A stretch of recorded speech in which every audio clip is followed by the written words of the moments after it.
Hello and welcome back to the Football Terrace. Thank you very much, as ever, for tuning in. Big news across social media this evening. Manchester City, here we go. Ruben Diaz is on his way to the Etihad. And this is the big signing. This is the big transfer that everybody has been waiting for. Everybody has been talking about, thinking about when it comes to Manchester City. When are they going to sign someone big? Ruben Diaz, he'll sign. It's a here we go. It's happening. He'll sign a 5-year deal. Otamendi is going in the other direction on a 3-year deal, I believe, to Benfica. The deal will be for around 55 million in relation to that. And it's an interest plus the 50 plus the swap. I believe this is actually a very rare thing, which is a swap deal for a player. Liverpool, after Klopp, will finish 8th. That's from Centurion's 100 points. That's a weird way to get the super chat starting tonight, but there we go. Evening to Dean Wiki. Hope that you are well. And is the sound coming through okay? Every other time every other time that we have streamed in the last few days, just via the webcam stream, it's kind of come back a little bit weird. So I just want to make sure that the microphone's actually working. But before we go any further, please smash like buttons. Let me just listen to this back 1 second. Hit that like button. We want to go past 1,000 likes on every single video. We need your help in doing that. Oh, yes, it's working nice. It's working nice. It's working nice. So I want to hear about Ruben Diaz. I want to know what you think and feel about this signing. That's the end of Koulibaly then, surely. Koulibaly to Man City's over. Is this player ever going to get his big move to a big club? Equally tonight across social media, big news in relation to Telles. Reportedly, it's time. It's a done deal. Alex Telles to Man United has a medical pending, paperwork and final details being resolved as we speak. And the player is reportedly about to fly to the UK to have his medical. I am very excited about that news. We saw today the need and the necessity for Manchester United to have better quality in the first team and in the squad. I'm hoping this news is true. I'm genuinely hoping that this news is true because it represents a massive leap forward for Man United. More quality on 2 reasons. One, I think Ollie's a pretty decent manager. Is he good enough to make us Premier League champions? I've already said I don't know. If he does rely on individual quality, then everybody, even if somebody dislikes Ollie, this has to make them happy because it's better individual quality being added to the football club. So for me, it's a sign of things to come. It's a good thing. Man City signing Diaz, big news as well. I want to hear from you. Skype lines are open. So wherever you are around the world, if you want to come on right now, have your say on either of these 2 deals or anything relating to the football today, whether it be Chelsea's comeback, Manchester United's poor performance, but magnificent win. Absolutely magnificent. I've watched the game back twice now. Well, highlights back twice. Oh, the way Man United won that game, it's probably gonna stay with me forever, bro. The drama was amazing. Centurion's 100 points here says, I think Ruben Diaz is clear from Virgil van Dijk. You reading that super chat, people?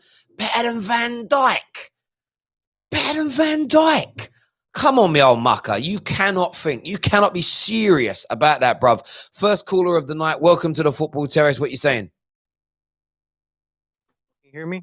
Perfect. Who am I speaking to? Kid City. Kid City, back with us again. Ruben Diaz, 2-Man City. Give me your opinions.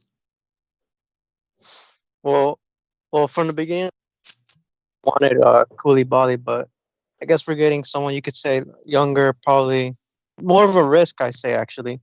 But at the end of the day, we got the center back, and we should really be improving our defense this season. Yes, and you're definitely, well, I say you're going to do that, Ruben Diaz. How much do you personally know about Ruben Diaz? How good a defender, in your opinion, is he? Well, I've been doing a little digging up, I've been looking at some of rival fans' tweets a couple years back, and a lot of United fans actually wanted Ruben Diaz Yes, that is exceedingly true. They did. My question would still stand though. How many of them have? I mean, I don't know very many Premier League fans who are chatting about Benfica on the regs, bruv. Like, no one I know watches Benfica play football. So that's why I ask, how good is he? Because no one watches him play. Like, on a serious, like, no one's watched this man play football before on a regular basis. So I want to know what do you expect from the man? What I expect. Actually, I've been looking into him a little bit because I really don't know anything about him. One of his traits I've seen from other like Benfica fans, because I know one. That's it. He says he's actually a pretty good leader, and we've been missing that under when Vincent Company left the club. So I think if he can bring a little bit of his leadership, that's already a trait that not many center backs have out there. So that's the minimum I expect, probably leadership. Other than that, I I don't know much about him, honestly. I think that's a fair thing to say, and I respect you so much for saying that. We've got a few more callers on here. We've got eye test with us. Eye test with Diaz to Man City is all but confirmed. There's rumors that the Tellus deal is going to go through. I'd like your opinions first on Ruben Diaz. How good is he? To be honest, I have no idea. I don't know who Ruben Diaz is. I've heard his name a couple times, but I know nothing about him, so I can't comment on that, to be honest.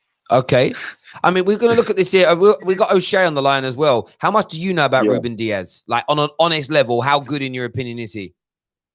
Bro, when I saw the title, I didn't read it properly. I thought it was Ruben Neves this time. I was pissed. I didn't even know who he was, bro. I don't know who Ruben Neves is.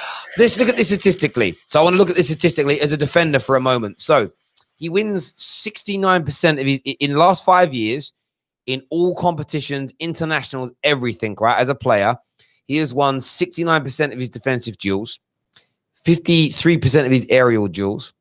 He wins 54% of his loose ball duels. So when there's a loose ball that two players go for, he wins 54%. Tackles, he wins 57%, and he completes on average 4.4 interceptions per game. And where is this though? The Portuguese league? Like, this is across everything. So this is including his European football, everything. Because I want to put this into context, right? And clearance is around 2.9 per game. Now let's compare that to Harry Maguire, who has been in the Premier League, right? His defensive duels won 73%. Aerial duels won 67%. Loose ball duels won 61%. Slide tackle succession rate 57%. 5.7 interceptions per game, and 3 clearances per match. We look at Virgil van Dijk, 73% defensive duels won, so literally the same as Harry Maguire. 69% of aerial duels won, ever so slightly in front of him. But you compare that to Diaz, you're talking almost 20% better in that area. You know, loose balls won 62%, tackles won 58%, interceptions 5.5, clearances 3.7. So when you look at it, like on the defensive statistics, Van Dijk and Maguire in the last 5 years have been very, very similar. We know that Van Dijk is a more superior overall player. Ruben Diaz as a defender, for me, on a purely statistical level, is behind those two players. That's my opinion. Right. But then there's more. There's a playing out from the back. There's the anticipation. There's a level of mistakes. As an example, I think he's a good signing, but I don't think City have signed somebody as good as a Koulibaly, as good as a Maguire, and definitely not as good as a Van Dijk. You know why that is, Terry? You know why that is, Terry? Because old Sadio has had a little word in Koulibaly's ear, and he said, listen, sack this whole City thing off here. You don't want to go to the empty head.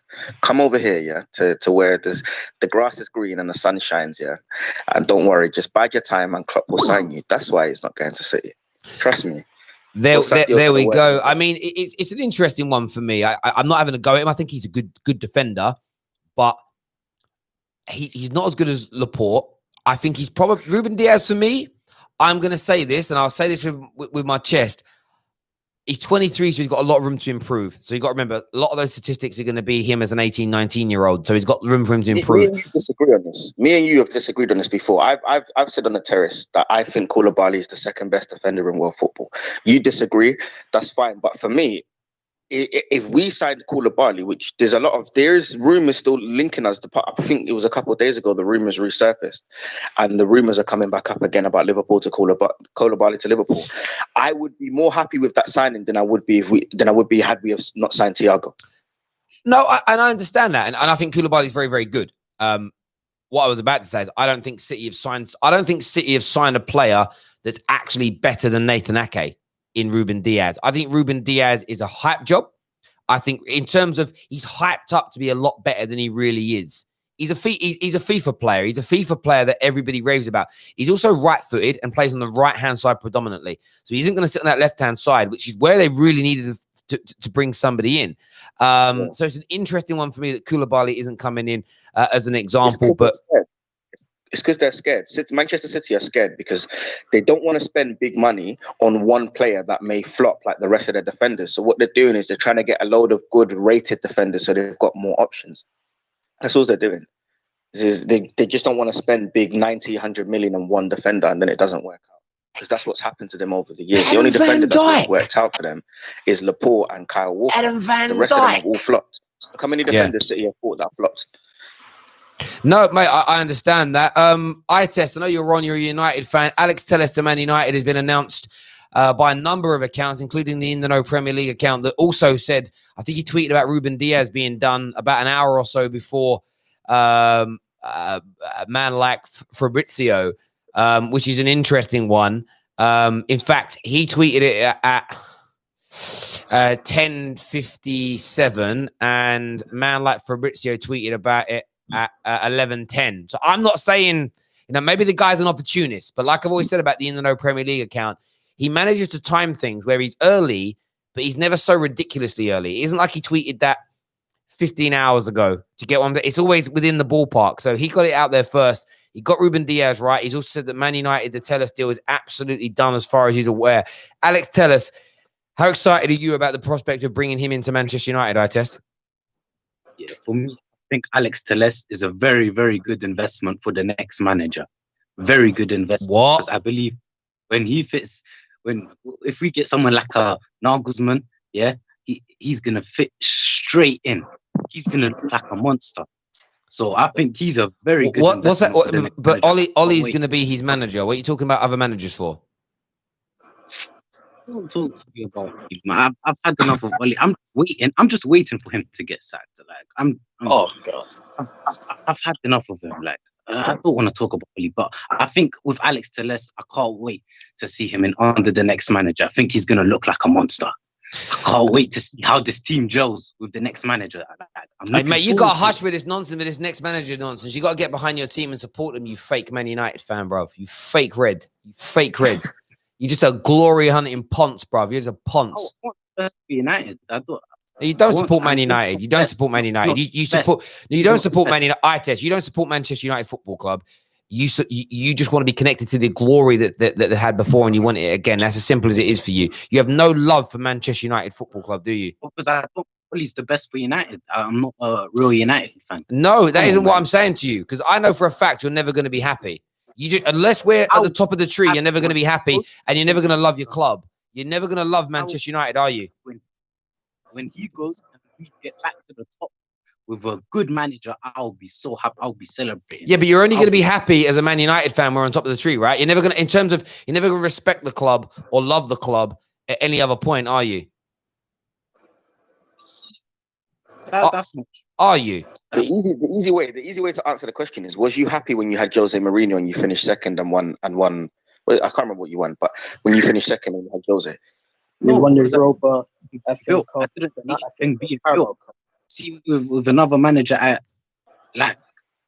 with Ollie, I don't see anything being built. Like, it's been 1.5 years. It's been 1.5 years, and we still don't do anything. I can see Ollie's trying to pass from the back. We don't do that very well. We don't press very well. I'm not seeing the coaching.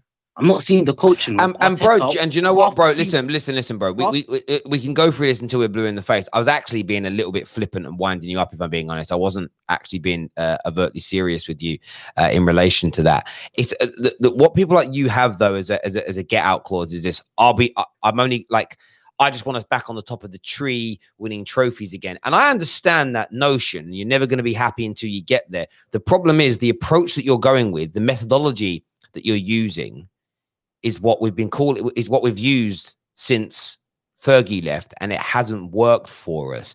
And that's where my mindset is very much different now around we need to push past the bad times with someone and build something credible. And like Man United fans, with the mood we're in, if Jurgen Klopp had been our manager for those first 2.5 years, we would be calling for him to be sacked.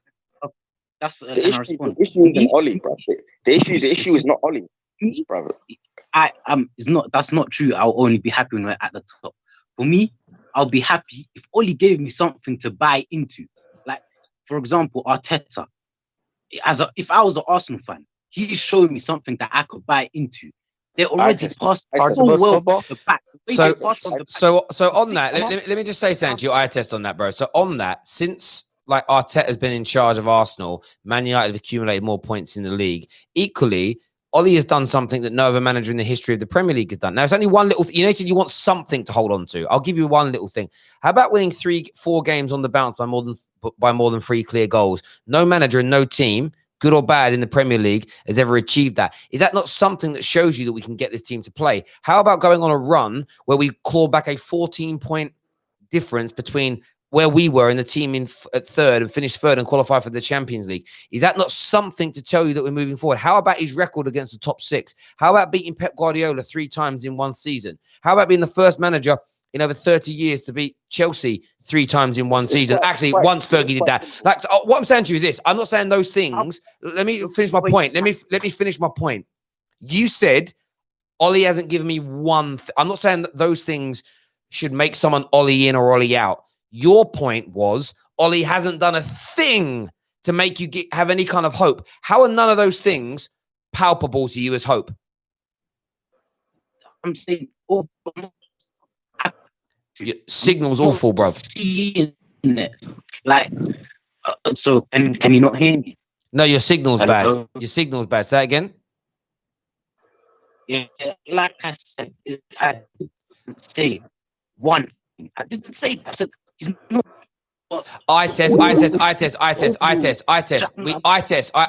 test. Stop talking. I've muted you because we literally can't hear your signal's bad. O'Shea, you were going to say something throughout all that as well. Sorry, mate. Yeah. Look, this whole notion about Ole, and this is me as a rival fan looking in, and I said this before on the show, Terry. Ole Gunnar Solskjaer is the best manager, not on paper. The best manager you've had on paper is Mourinho since Fergie, but Ole Gunnar Solskjaer is the best manager that Manchester United have had since Ferguson left. And when I hear United fans talk about Ole out, it's literally exactly what you said, Terry. It's because they want the glory, because they're not looking at it from the outside. They're still thinking of themselves as that team that is entitled to be at the top. You need to look at it from the outside. Look at where you are. Look at where you were where Mourinho left you, and look at what Ole's done, bruv. The guy just look at this season for an example. Halfway through the season, beginning of the season, you man were terrible. You man were what? I don't even know where you were, but you weren't top 4. And since he's brought in Bruno Fernandes, he's managed to get Martial fit and on form, Rashford on form, Greenwood developing, Maguire, Aaron Wan-Bissaka. He's done things with that club and he's made you better. He's done it internally. Ole Gunnar Solskjaer.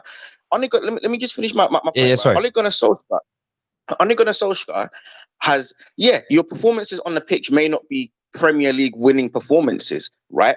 But the reason why that is because the problems with Manchester United is bigger than what is on the pitch. It's internal. And what Ole Gunnar Solskjaer has done for Manchester United is he's not completely, because there's still a lot to go, but he's changed all the toxic and rubbish from the internal side of the club. The problem with Manchester United is not the manager. The problem with Manchester United is Ed Woodward. It's as simple as that. And you look since Ole Gunnar Solskjaer has come in, even with the transfers, Ole Gunnar Solskjaer has come in and he's put his foot down and he's got the players that he wants, that he thinks are right for Manchester United. Look at all the players United have signed before Ole Gunnar Solskjaer. Big money signings and flops. Di Maria, Falcao, Fellaini, Sanchez, Lukaku. All of these players and other players you've signed and put on big money. Yeah, Ole Gunnar Solskjaer has come in, got rid of all the deadwood, all the players that are on high wages and not doing nothing, all the prima donnas that are toxic to the dressing room, and he's brought in players that work for the club. Even if you look at Dan James, right? When he brought him in, when he first came, he was looking electric. Do you get where I'm coming from? Ollie has Mate, made you're speaking so much sense. So much sense. And I think, look at this. Ollie is nowhere near a Klopp or a Pep. And I would never claim that to be the case. Like I keep saying to people, it's about what's right for us now until we fix our internal processes and start getting them right over a medium-term basis. What I've noticed more and more about the Ollie out guys, they do everything in their power to try and play down and slag off all of Ollie's signings and big up the people that came in before him. They don't give him credit for any of the good things that he's done. They're ignoring, as you said, the toxicity that existed at this club from the summer of 2013 right through until when Ollie joined. The poor signings, the bad management, the changing of directions, the fact that everything they're now saying about Ollie in relation to get him out and bring in an Angelsman or a Poch. This is what everybody said every time we wanted to sack a manager. And every time we've done that, because of the way the club has been run, it still never worked. And I just feel like Neeks gets it right every single time. You know, the definition of insanity is doing the same thing over and over again and expecting different results. And we're starting to make changes. And what I've noticed more than anything is that's what frustrates. I think what frustrates a lot of these people more than even the results is the fact that they can see so many of the improvements that Ollie have made, but one of the biggest problems they have is nothing's click, nothing's overnight. When he had that first 3 months and we were killing it, their view, most of the Ollie out guys were his biggest fans during that point, and they thought that by now we'd be back at the top of the tree. They just thought, you know what? Because their notion was this: Jose's killing us. We've got an amazing squad. Jose's toxicity is making us a bad team. When we get a new manager, that'll all be gone and we'll be amazing. And for 3 months, they were right. And for 3 months, they were like, oh, look, I told you. We're here next season with summer signings, a bit of dead wood out, we're flying.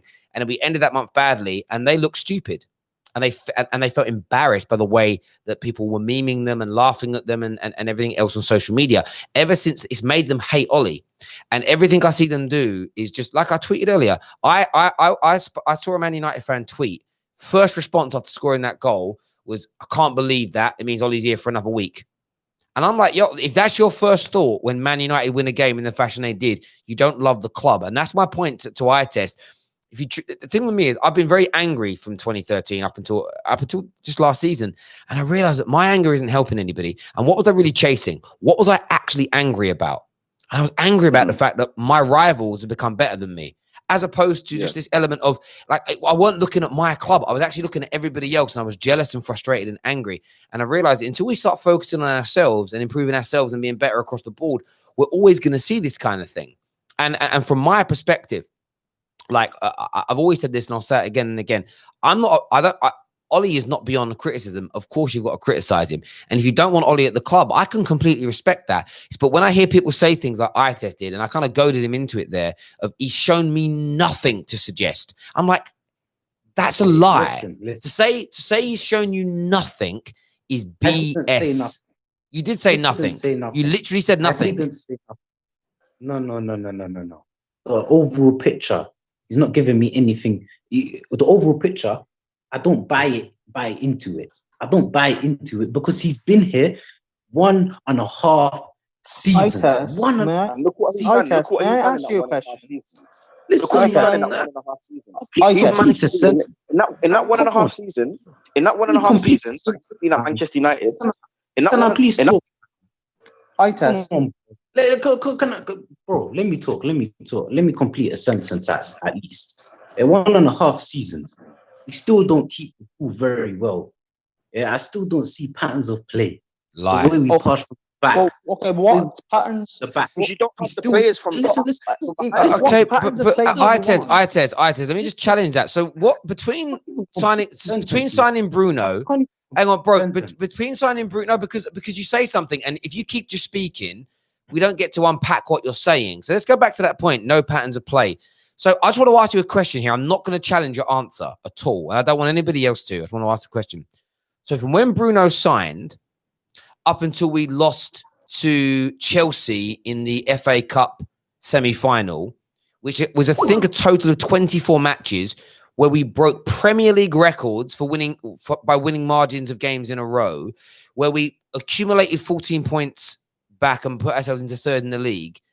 In all those games, you didn't see any patterns of play, any coaching, any movement, any development of players. You didn't see any in that period at all. No. No, fine. I don't need to hear anyway. If you didn't see anything in that, there's no point challenging you. I respect your opinion. Anybody that didn't see anything in that little period, I either think you're not looking for it, you closed your eyes, you didn't watch the games. It's a nonsense. And I'm not going to debate you. I'm going to let you have that belief, but I think we'll leave it there because otherwise we're all wasting oxygen. We're literally wasting oxygen asking you about that. Can I just say, Terry? Yeah, go on. Terry, can I just say one last thing? Yeah. You know the whole there's no patterns of play, there's no nothing, right? People, let me just say this one point. Up until this summer, because the season hasn't really started, we've only played 2 games. United have only played 2 games. Liverpool have only played 2 games. So up until this season, you guys have been dealing with Lindelof partnering Maguire, Luke Shaw, who's injured half the time, and Matic or Fred at CDM. Watch what happens when you get Tellers. You've got a midfield of Van der Beek, who, when he settles in with Pogba and Bruno Fernandes, watch if you get Jadon Sancho and put him at right wing. Watch if you then get an Upamecano and partner him with Maguire. Watch how you start to see the pattern of play. Because look at what Ollie's managed to achieve in 1.5 seasons with Lindelof partnering Maguire, Matic and Fred, and no right winger. Look what he's managed to achieve in that time. Got you to Champions League football. One question, yeah. Why, after 1.5 seasons, yeah, we still not comfortable passing the ball from the back. We're still not very good at pressing. But Arsenal. You say all of this, but you don't have the quality of players to do it. Well, but you know, I'll say to you that I don't necessarily, I don't. But I don't agree with you. I test. I mean, the reason I'm cutting in mainly is because your signal's so bad, I can't really hear you. I do think we can press well. I do think we pass out from the back. And do we get caught out? Yes. Do we make mistakes? Yes. So do most teams, barring 1 or 2 of the elite. And like I've said before, this is where people get really dizzy and confused. I feel like with Ollie, and like I said, I lost it halfway through last season. Do you know why? Because I became emotional and I was focusing on that season in particular. I think I was very gassed at the beginning of the season and my predictions weren't coming right. And I became personally emotional because what I thought was going to happen didn't. And I became fragile because of that, because I was weak. And I succumbed to rival banter. Like I've always said, most people you speak to about that are Ollie, not even Ollie in, because Ollie ins don't want to criticize anything to do with it. And I criticized Ollie today in the match review. I think it was wrong with how he didn't put something in place to deal with March and didn't change something. And that led to an equalizer. That was wrong by Ollie. Naivety, stupidity, definitely. My biggest issue with removing Ollie is we haven't fixed the processes, the culture, and the running of the club behind the scenes. And I think Ollie has the clout of the football club to help get those changes through because he is an absolute legend. I think if we remove him now and bad habits come back in, we're going to go back onto the hamster wheel and never get off of it again. And it doesn't matter how good the coach is, because for me, Poch and Nagelsmann, neither of them have achieved or are as good or on the level of an LVG or a Jose Mourinho. And they flopped and they didn't make it work. And they didn't have the ability to bring us back to the pinnacle. And at no point have Man United fans been... The way I'm trying to look at my club now is this. Are we moving in the right direction? Can I feel a difference? And I'm not just talking about how we play. I'm talking on and off the pitch. I can see and feel it and sense it. And it isn't perfect for everybody, but I just need to get behind them because my behavior and my thuggish actions for 7 years watching my club did nothing towards helping us. I think where all the energy fans have towards Ollie should be on the Glazers. I heard someone say tonight, and I'm going to paraphrase here, the board have no ambitions to be champions again. The board is never really going to back a manager to get back to the absolute peak of our powers again. Equally saying we should sack Ollie and go for a new manager because a new manager could coach us and make us a top team again. Those two points contradict each other. If you don't think the owners will ever give us what we need to get back to the top, sacking managers is an irrelevance. And that's my point here. It's not even a Glazers, it's Ed Woodward. I test. Honestly, I test. I've had to mute you again. Your signal is awful. It really is. We've got Hussein on the line. Hussein hasn't said too much. I'd love to hear from you, bro. Saying you there? I can't really hear from him either. Prime, you haven't said too much, mate. What do you want to say? Yeah, I don't know. That's the whole thing with eye test. I'm curious because he says he doesn't see patterns of play and style. Well, first of all, Danny, Devil in the Details, he put up a video about how United play and the whole Ollie ball thing. So first of all, that is wrong. You do have a clear pattern and style. What I'd be curious to find out is what eye test himself wants from Man United. Because, for example, if he wants to play out of the back and do all this fancy stuff that City do, well, if United don't have the quality of players to play that style, then obviously it's not going to work. So I'm curious what he actually wants from what he actually wants to come out from United, for one. And two, if he wants to bring in a different manager like Poch or Nagelsmann or whatever, and they will have to rebuild, they're still going to have to go through the growing stages, because you have players in this team that aren't good enough, whether it be the starting players or the squad depth. Two, you have a board that sometimes it just takes a long time to what transfers and stuff, and that's also going to be a sticking point with a new manager that comes in, and you can't 100% say that they will get the full backing and support like Ollie has. No, and Prime, I think you make some really good points there. Like I've said, I'm not convinced that Ollie's the guy to make us Premier League champions. I just think there's more to do behind the scenes, and we need somebody with red in their blood who loves the clubs pushing things forward. And like I said before, if somebody's standard is, I want us winning titles, I want us at the top, and I'm not going to be happy until then, I kind of get it, and I don't think it's the wrong approach to have. But no one's coming in and making what I think the point I'm pulling on is this: nobody's coming in and is taking us from even where we are now to making us Premier League champions straight away. Look at Chelsea at the moment. I know they're all fit, but look how much money you've spent. Look at the quality from front to back you now have in your squad. And in your opening 3 games, you have looked distinctly average because it takes time for these players to gel. It takes time for a manager to establish himself. Now, maybe you guys don't have the right manager either. That's another debate for another day. The point I'll make about Manchester United is it took Klopp 2.5 years.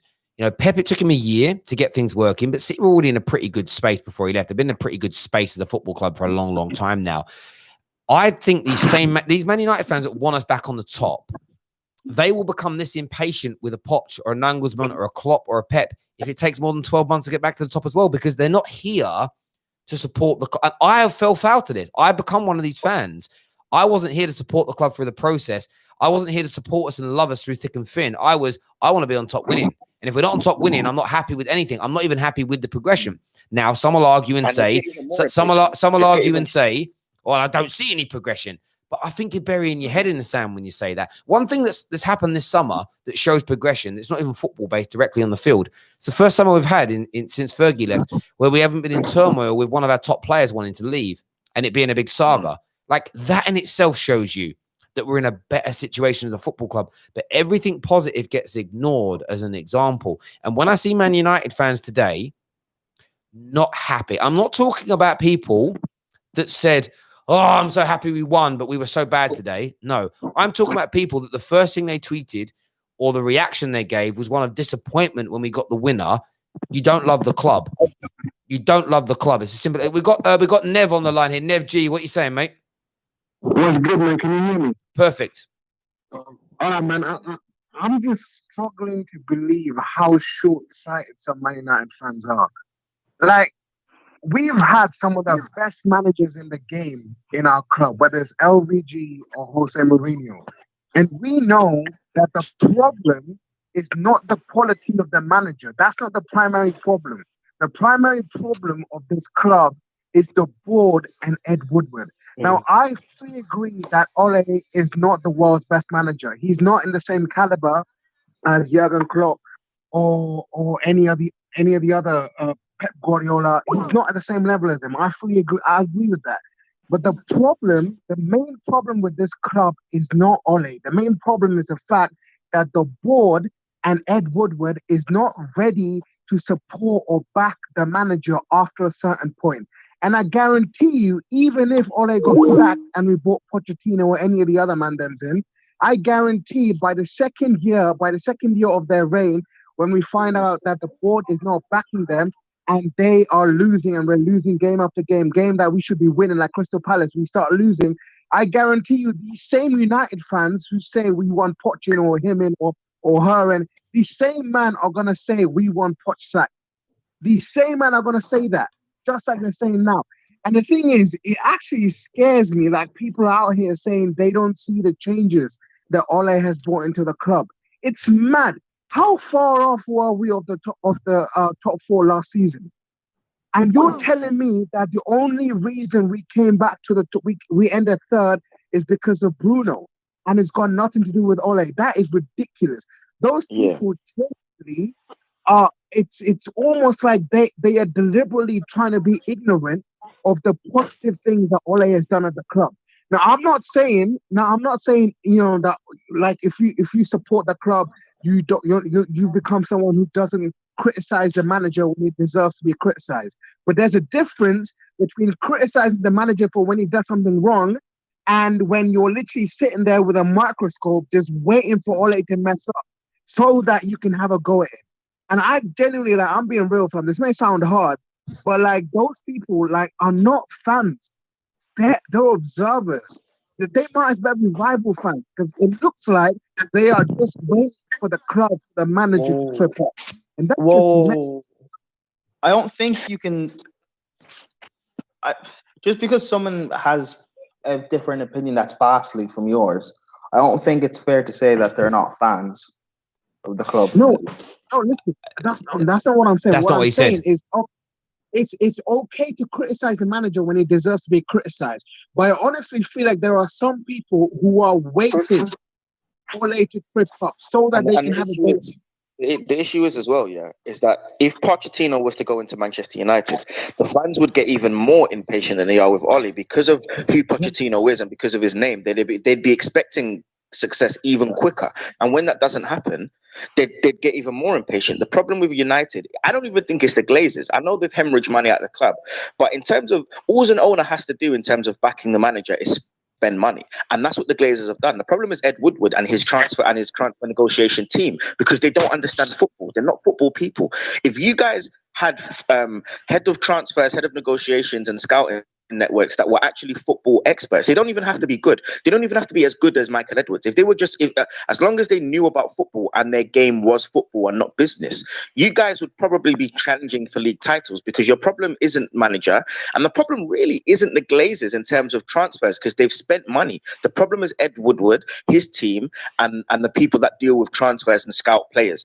That's the problem with United. And it goes beyond that. Can I say something? And one sec, mate. And it goes beyond that with it as well. And I think what Nev G was saying as well, it isn't about criticism. I don't mind people criticizing the club. I would never have an issue with that. It'd be so hypocritical of me to. It's like I've said, and let me reiterate this again. If Man United scored that winner today, and your reaction wasn't happiness, you weren't buzzing afterwards, you weren't like, oh, I'm so happy we got the win. If your feeling was, I'm so annoyed we won. That's how rivals felt. So I spoke to KJ earlier, and KJ was like, he was with a City fan and an Arsenal fan, and they were annoyed we got the winner. That's a rival's reaction. Someone who doesn't want Man United to win a game is disappointed when we win a game. Now, afterwards, of course, you criticize how we played. Of course, but then it's about being fair with it. So AWB is getting a lot of stick at the minute, positional this, positional that. And do you know what it's like? This is where United fans got to be patient. He's a 21, 22-year-old defender who is learning his game. People are then going to try new things against him to try and expose him. He's being bad positionally at the minute, but give him time to work through it and get better. People are acting like our greatest right back in Premier League history is Gary Neville. Everyone watching this stream right now, barring maybe 2 or 3%, it's too young to remember his younger days. He weren't that great. It took him time to fit into that position. Football fans now have zero patience. And do you know how I know this? I'm talking to you like I'm an ex-gang member, like I'm an ex-alcoholic or an alcoholic, talking to people that are just realizing this. I know this is how you are because I was one of you. I know this. I was impatient. I just wanted the glory. I didn't want to wait for a player to develop. When Adnan Januzaj broke through and looked brilliant and then kind of regressed a little bit, I went straight into, he was a fraud. Rather than, why don't we just put our arms around him and nurture him through this tough period and moving forward? If we have that attitude, I believe we as fans can make us better quicker. We as fans can help get the club back on track. This divisive nature we've got, where it's the polarized nature that's the problem. It's the eye test. I don't see one thing Ollie has done that's improved us. I can't take you seriously with that, bro, because one thing, there's not been one thing he's done. No, all trash. By the way, everyone said that about Jose. Not one good thing he's done. Ollie, not LVG, not one good thing he's done. And you sort of sit there and you're like, you know what? I can't live my life and look at anything through their polarized landscape. We've got Aaron on the line with us. Aaron, what you saying, bro? Good evening, mate. Yes, how you doing, guys? How you doing? Good, bro. Good.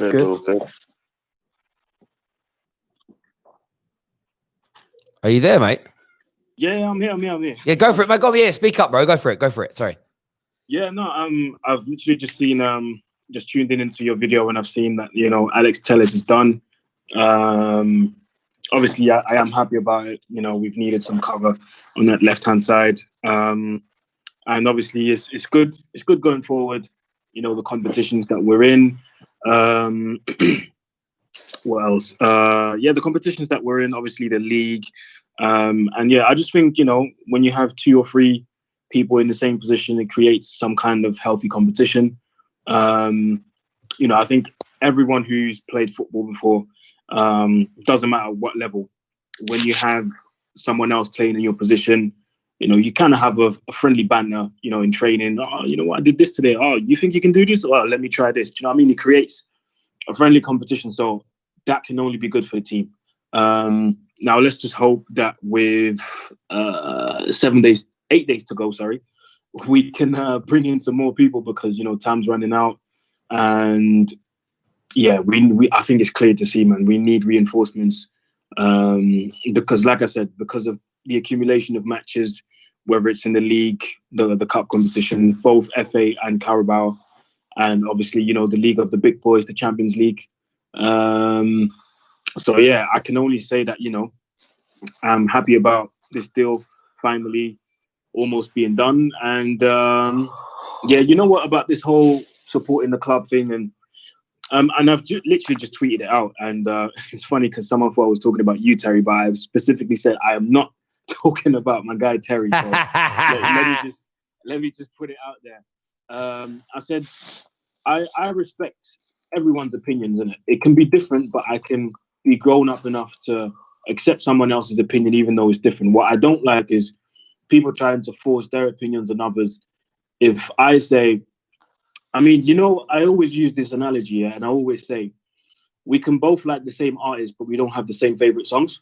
We can both like 50 Cent. Do you know what I'm saying? You can like Candy Shop, but I like Just a Little Bit. Doesn't mean that we're both wrong. Doesn't mean that we have to fight over it. We like the same artist. Do you know what I mean? So we support the same artist in the same way. And I think it's the same with football. We can like the club, but we like certain things in different ways. Or you like certain things about the club that I don't like, and vice versa.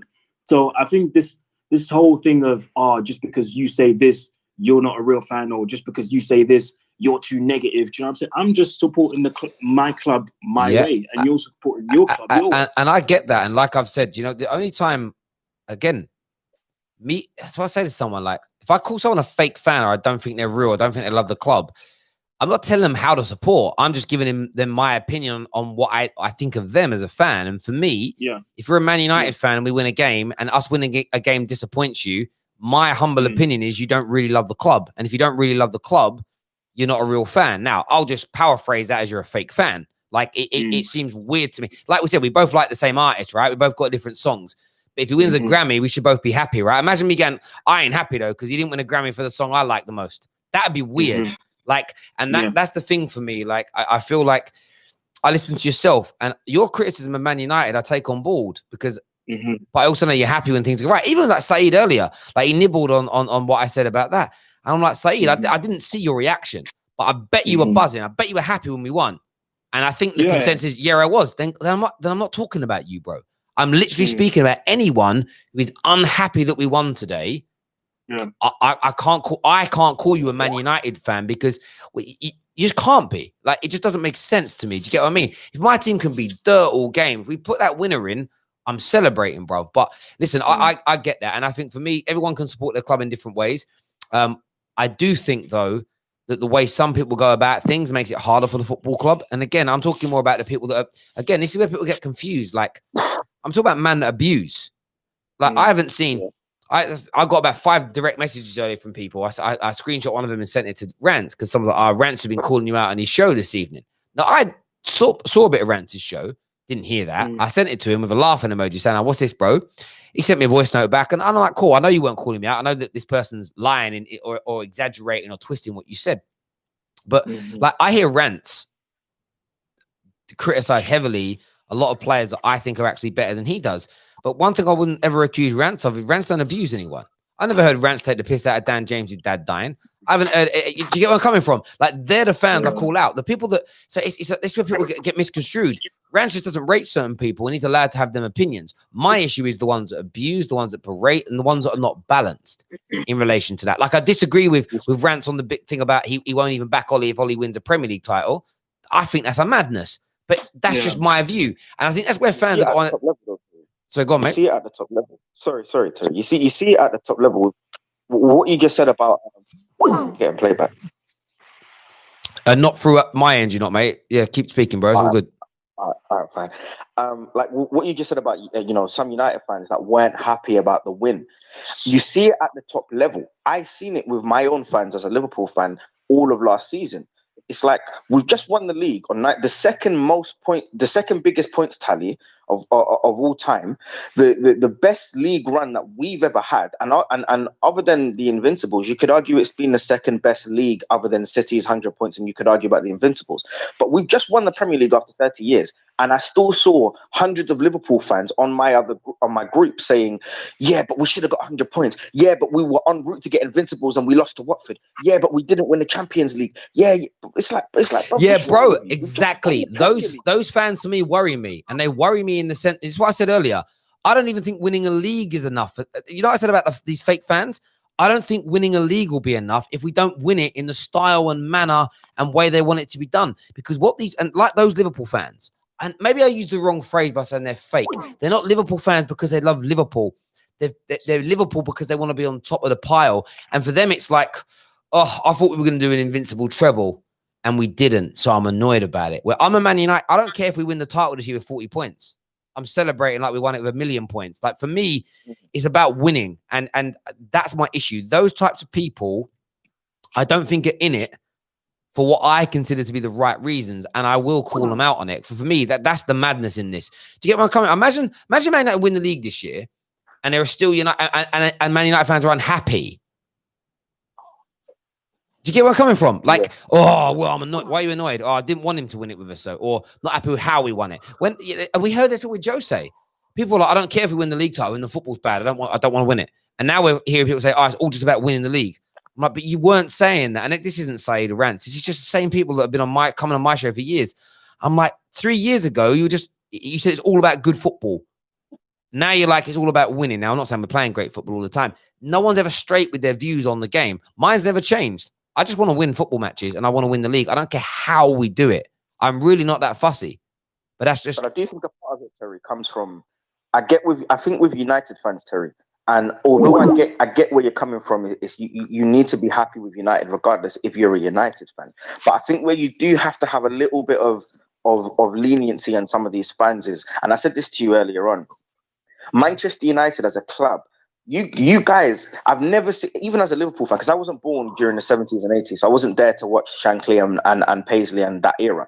But in my lifetime, what Manchester United did under Ferguson was so massive and so commercial, it was bigger than football, that I kind of get why fans have that arrogance and entitlement that they want to be at the top, and if they're not happy. Because what you guys done for 20 years is unprecedented. It's not, the only other club that's done it is Real Madrid.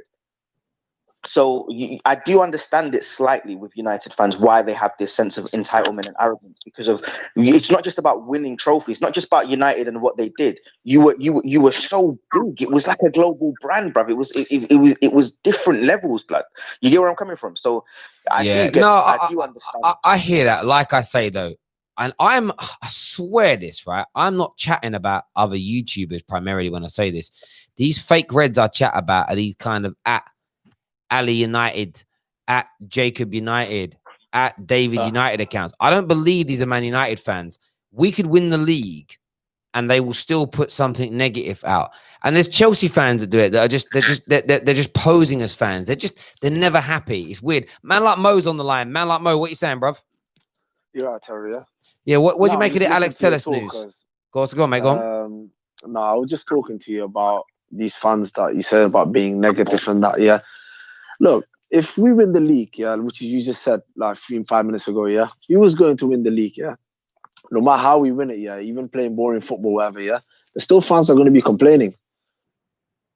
See, I'm coming from Terry, and that I agree with you on that sense. Like the other guy, chap, I don't know his name is, yeah, he's finding things to put Ollie down. You know, if you know these people that want to be proved right and saying, "I told you so, I told you so," when things go wrong, and you know who they're going to blame? Ollie.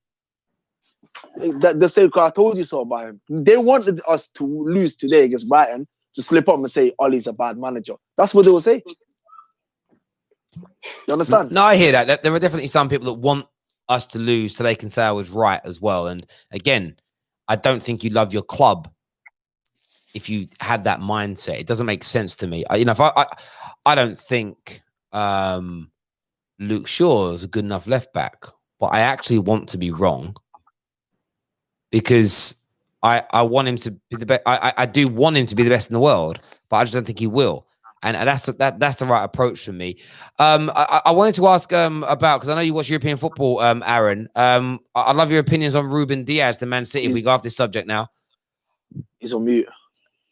He's back Yeah, with us. Ruben Diaz. I'm not gonna sit here and lie. I've seen some of him, but not a lot, because obviously try and to watch the Portuguese league is hard, isn't it? Because it's not on TV like the other leagues, the other European leagues. But I've seen some of him. I remember watching a lot of them in recent times, back when they were playing Champions League as well. You know what? He seems like a very, very robust, physical defender, but at the same time, he's very good on the ball. That's what I remember seeing from him. You know what? In regards to him going to City, I think he just fits perfectly into that system, really. He's going to come in. He's going to be one of those. I'm not going to say he's like Emerick Laporte, but he's got the attributes of an Emerick Laporte plus the physicality. So he's good in the air. He can defend. He's not afraid to put in a tackle. He's a good defender, man. But I think, I'm actually happy they got Ruben Diaz, because I would have been worried if they got the guy from Sevilla, Jules Koundé, because he is miles better than Ruben Diaz. I agree with you, Aaron. Jules Koundé is miles better than Ruben Diaz. I think if City got Koundé, we would have been in for a problem. So yeah, I was watching. I was watching the game Bayern versus Sevilla, and Koundé looked fantastic. I mean, he looked amazing. Really, nothing else to say. Absolutely. There we go. There we go. Listen, I'm intrigued to see what Ruben Diaz can do. I have to be honest. I haven't seen very much of him at all, so it could end up being brilliant or not. I absolutely don't know. But listen, everyone who's tuning in tonight, love it. Listen, everyone, we all have different opinions here on the Football Terrace, and that's why we exist as a platform for everyone to come and express themselves about it. And it's good, and I love that. I love the challenge. I like walking away learning something new. Stand by what I say. I really, really do. But I respect that everybody else sees things differently, and that's really, really important. Terry. Yes, but go on, bro. Do you think we'll be Spurs? I'm a little bit worried going to next week, Bro, do you know I want to say a little saying, No, right? you know what? Actually, I think we will. But you know what? We turn up from these games. You see what I'm saying? So let me turn up for these games. I think we can beat Spurs because of, just how bad they are under Mourinho, because they've got good games and bad games, but most of their games are bad than good. But what I think Mourinho will do, I honestly think Mourinho against us would just want to play for a draw, even if it means going for a 0-0, just to say he hasn't lost against us. Do you see them kind of things? And I honestly think he's gonna sit back, which he always does. He's gonna sit back, try and hit us on the counter. He's gonna give us the ball, and he's literally just gonna stink out the place. That's what I think he's gonna do. And if that means it can get him a draw or a win, he's gonna be happy with that. Yeah, do you know what's interesting about these fixtures? Again, since Fergie, we have gone. We play on Wednesday. We actually play Brighton again, don't we? Wednesday in the League Cup. League Cup. I don't know why. I actually thought we had Newcastle next in the league, not Tottenham. On the Tottenham game, this is the way I would look at this, right? And I want to make sure I phrase this in the right way, yeah? Since Fergie left and take out the Moyes era, whenever we've come up to a run of games where we're playing 2 or 3 of the big sides, there's been so regularly, there's been this kind of, there's no way we're getting through that. Now, we had it in December where we weren't in good form and we had to play Tottenham and City back to back. And everybody wrote us off and said, there's no way we're winning. And we outplayed Tottenham and beat them. And then we beat City very comfortably as well at the Etihad. So it's not that I'm taking those games lightly. I don't look at those games and think to myself, we've done it before, we'll do it again, because we've got to be on point.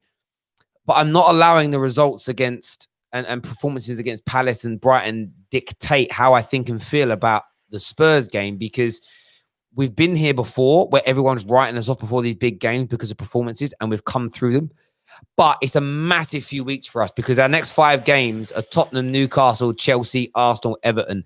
And I think by the end of the Everton game, we're going to have a really good idea of where we are as a football team. But like I've said before, if we say we beat Tottenham, beat Newcastle, beat Chelsea, there'll still be unhappy fans. And that's the weirdest part of all this to me. But listen, everyone who's tuned in this evening, I really do appreciate it. It's very, very late. Do me a big favor and smash the like button. Everyone who's come on the show, on the calls, thank you very, very much. Until next time, everyone, take care of yourselves. Goodbye. God bless. And we'll see you all again. Just mute themselves?